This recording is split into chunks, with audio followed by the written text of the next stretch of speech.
Шангрила төвийн хойно байрлалтай ерөнхий сайд асан гиндигийн амьдарч байсан түүхэн суурин дээр сүндэрлсэн 22 давхар тансаг зэрэглэлийн министр тавар нь 1-4 давхартай худалдаа үйлчилгээний нэгдсэн төв, 6-9 давхартай өндөр зэрэглэлийн офис, 10-аас 21 давхартай тансаг зэрэглэлийн орон сууц, 22-оос 23 давхартай тансаг зэрэглэлийн пентхаусыг төлөвлөжээ. За манай министр тавар төсөл маань болохоор хотын Аз жаргал бүсийн бүсд баригдсан үйлчлэгээ, офис, орон сууцаас бүрдсэн тансаг зэрэглэлийн 23 давхар төсөл байгаа.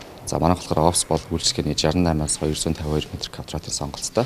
За орон сууц нь болохоор 68-аас 164 м2-ийн хооронд 2-оос 4-өөр нь сонголттой байгаа.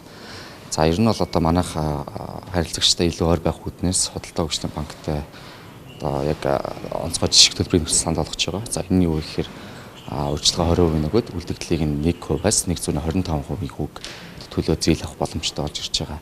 За ингэснээр ер нь бол 0.25%-ийн үндсэн үгээс нь асуулаад манайх зөрүү төлбөрийг нь одоо бид одоо компаниас тааш төлөх боломжтой болж ирж байгаа.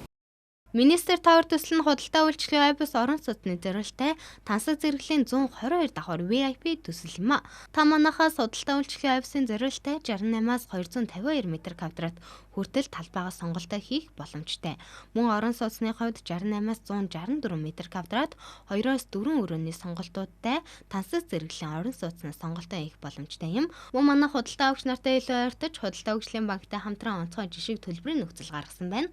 Та урьдчилан 20% төлөөс сарын 1-ээс 1.25% хүүтэй төлбөрийн нөхцөлд хамрагдаад Улаанбаатар хотын хөл хөдөлгөөнтэй үнцэнтэй бүсэд тансаг зэрэглэлийн орон сууц аппстай болох боломжтой. Та бүхэн төслийн талаарх дэлгэрэнгүй мэдээллийг 77 12 11 88 99 11 57 78 дугаараас лавлаарай.